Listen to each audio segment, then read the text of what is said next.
Yeah, thanks so much for being here, David. Wow, so much to unpack. Let me start by asking you this.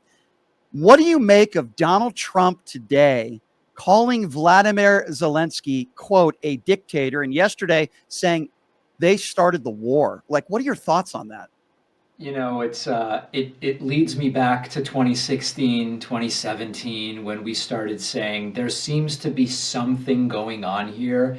And it didn't have to be Putin and Trump in the back room making a plan. It's just that Trump at a fundamental level is really enamored with these guys. He sees the way that Putin and Xi and Kim Jong Un and others, he's just impressed by it. Trump's impressed by two things. It's authoritarianism and it's people who have more money than he does. And that sort of explains his relationship to the Russia-Ukraine war. And it sort of explains why Elon Musk is now running the country.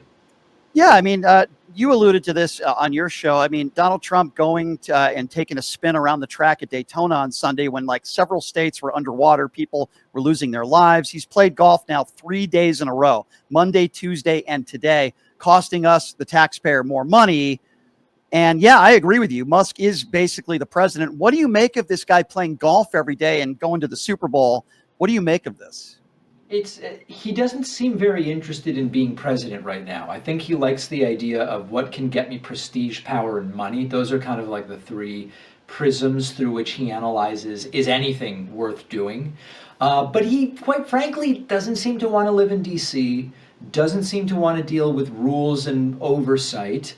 And the best thing he's figured out right now is put a bunch of billionaires in charge. He'll mostly hang out at Mar-a-Lago playing golf. And, can you blame the guy? I mean, he's declining. He's getting up there in age. He already did this and it led to, more legal trouble than he's ever had in his life. I kind of get it.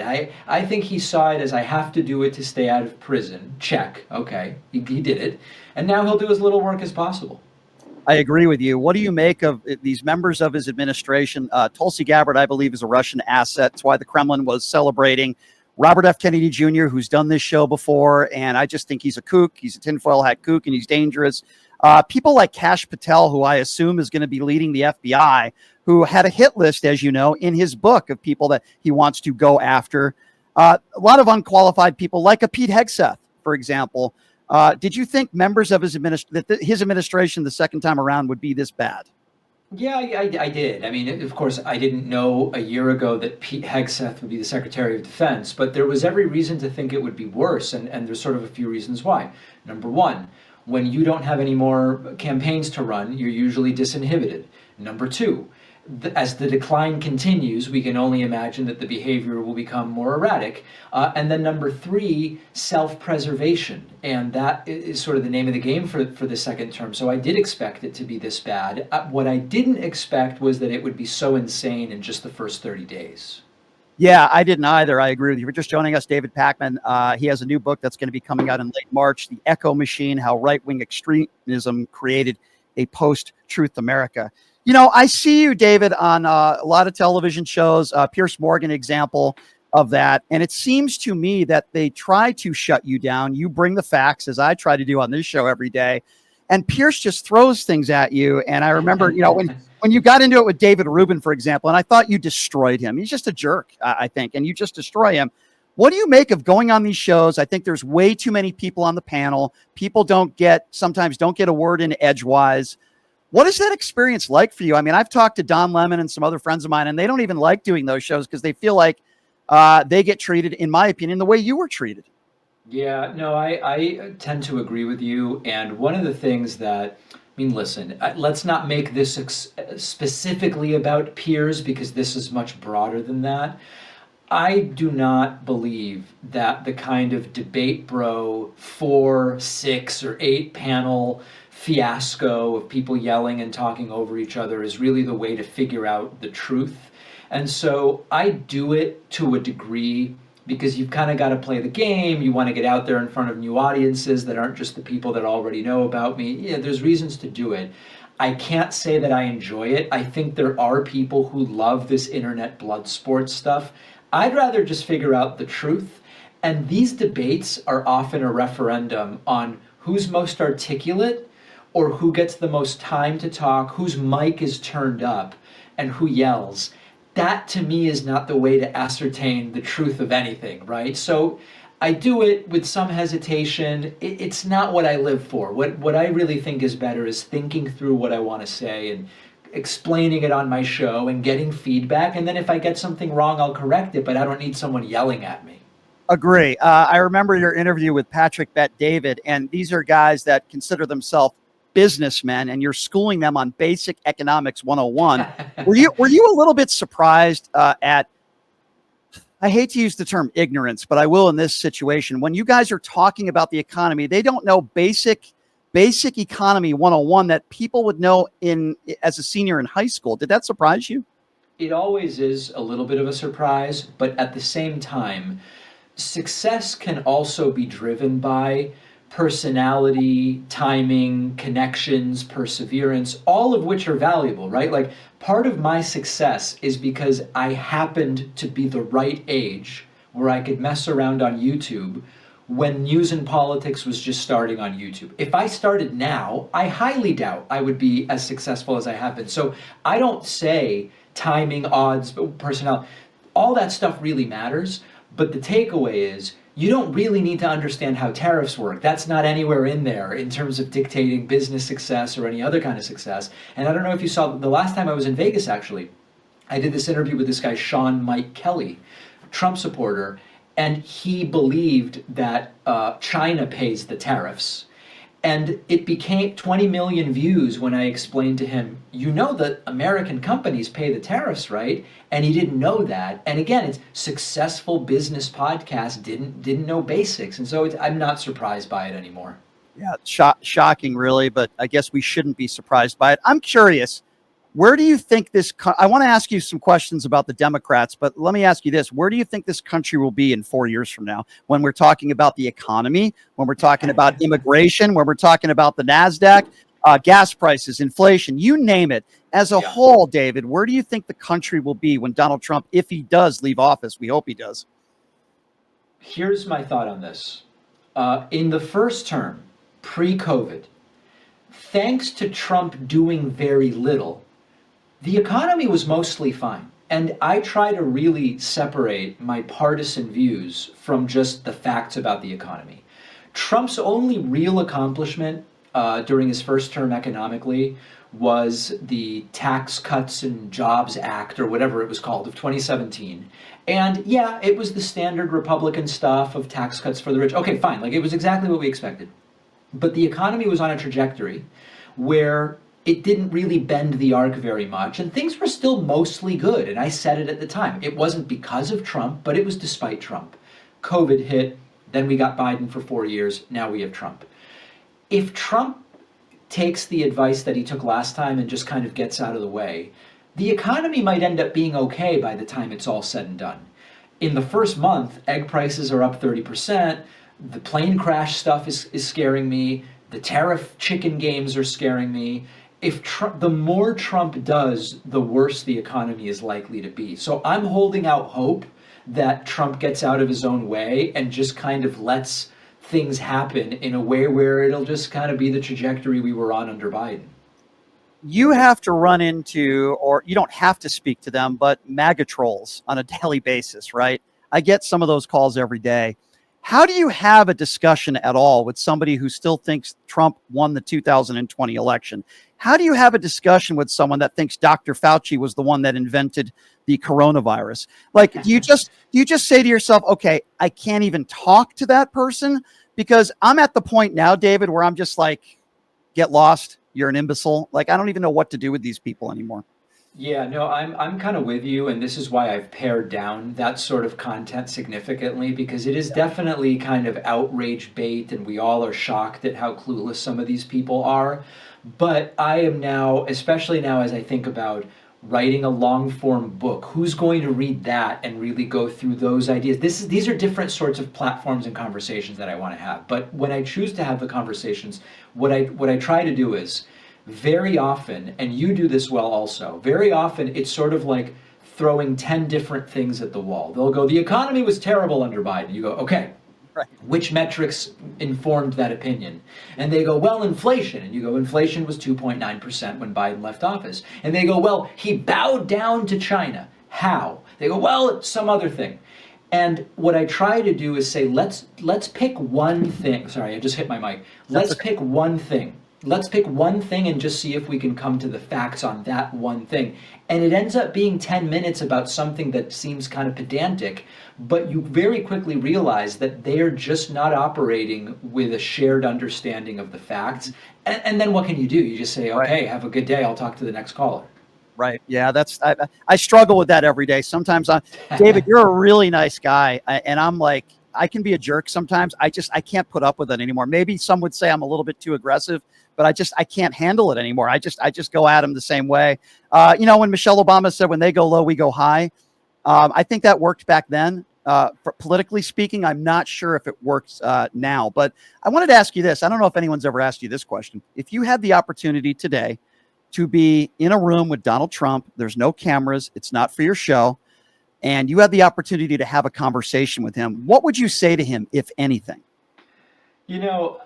Every time I'm asked this sort of thing, what would you ask X person if Y scenario? And it's hard to come up with one thing that seems to really encompass the gravity of the situation. But what I'm personally curious about with Trump is, I believe that his current public persona is completely contrived. I'll tell you what I mean.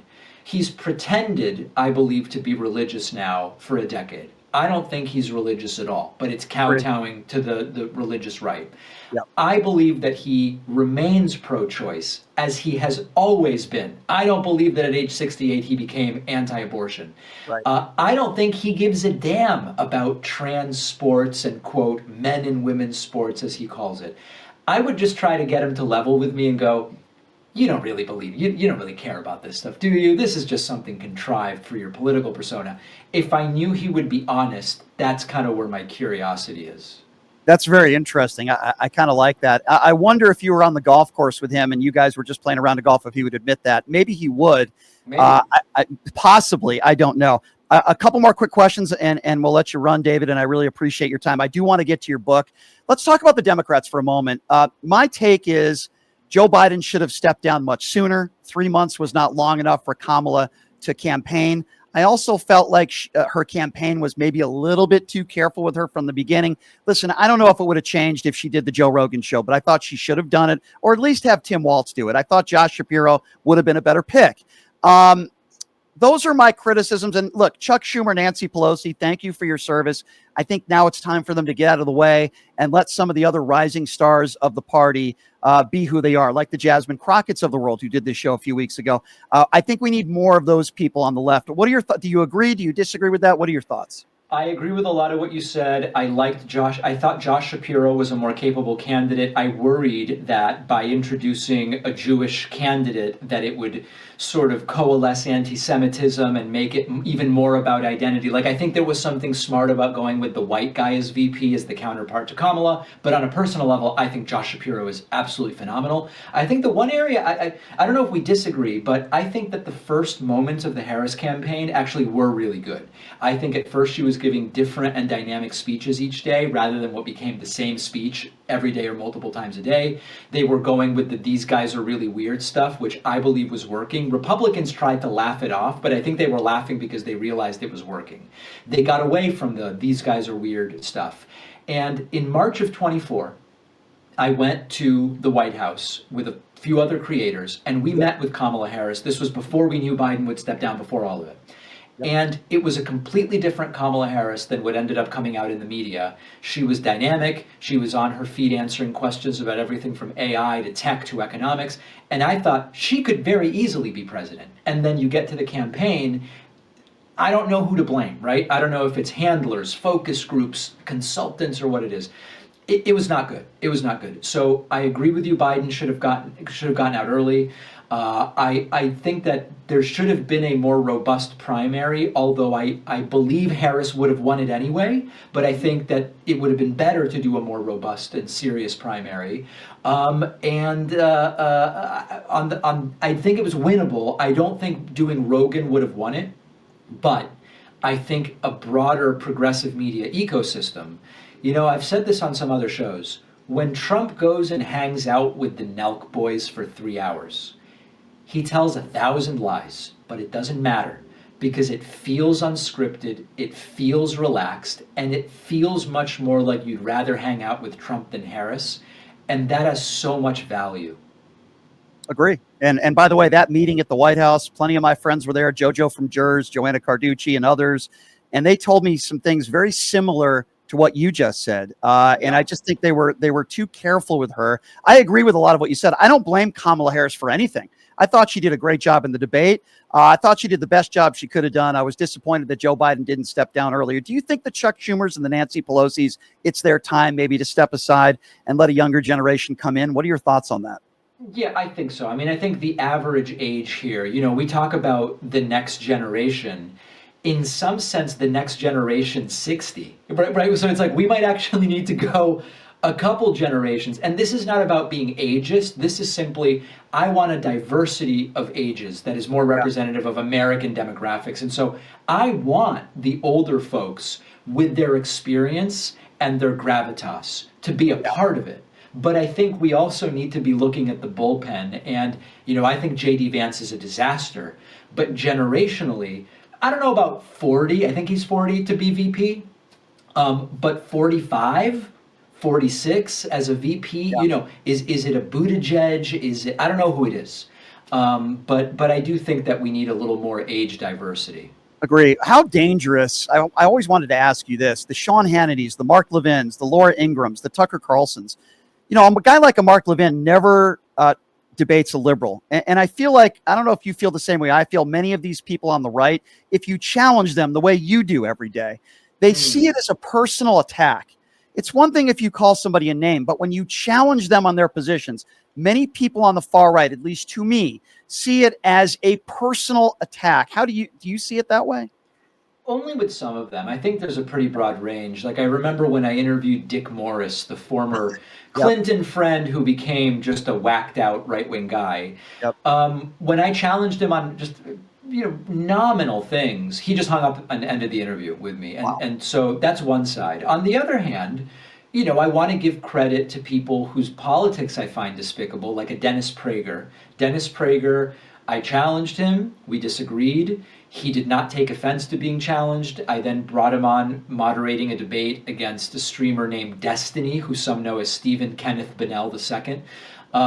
And he was happy to be challenged and participate. And so I think I'm not praising his views, but I'm just saying he was willing to take any question anybody was willing to throw at him. Well, that's good. I give him credit for that. I've emailed him back and forth. We've spoken. I want to give you the opportunity, David, to talk about this new book you got out. I believe it's out March 25th, if I'm not mistaken.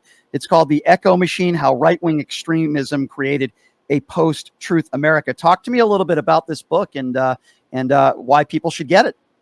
So here's the main premise of the book. Number one, to understand how we got to where we are today, you can't start with the last election or even with when Trump became a candidate. You've actually got to go back to the civil rights movement. That's when this entire radicalization of the right started. I won't tell the whole story now because it's in the book, but the idea here is this is an arc. Trump didn't cause it. He was the beneficiary at the tail end.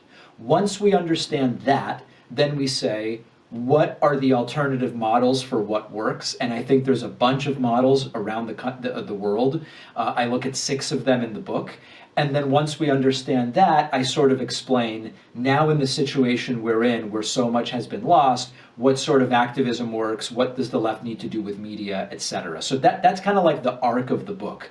I hope people do buy it. One of the really interesting things is my show's completely independent. I'm not, part of any media conglomerate or network or anything like that. There's the assumption you can't have a successful nonfiction book unless you have like an MSNBC backing you or one of the biggest 4 publishers in the world backing you. We have enough pre-orders of this book right now that it's possible we might make New York Times bestseller. Wow. If that, I don't know that it's going to happen. We'll see, right?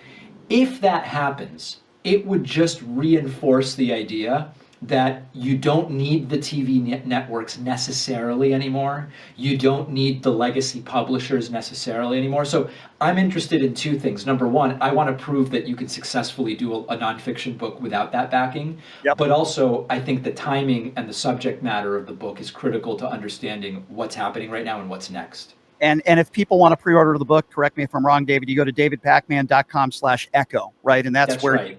That's where you can pre-order the book. I would highly recommend anybody do that. I'm certainly going to do that. Well, David, listen, if anybody calls into this show and blames you for the reason why Kamala Harris lost, I'll send it your way. Okay, man? Or if they blame me for anything, right? Even if it's something, even if it's correct, right? If they don't like my new mustache and they say it's bringing on the downfall of the party or whatever, send it over. I will. We get calls all over the country, and we get calls from the UK and Canada. Most of them are friendly. Some of them are right-wing buffoons, like those who blame you for the reason why Harris lost the election. David, I love what you do, my friend. Thank you so much for the time. I really appreciate you. We have a lot of the same friends out there in this industry, and I can't thank you enough for taking the time to come on. Keep up the great work, my friend. Good luck with this book, by the way, as well. Brian, thanks for having me, and keep up what you're doing. Thank you, David. That means a lot.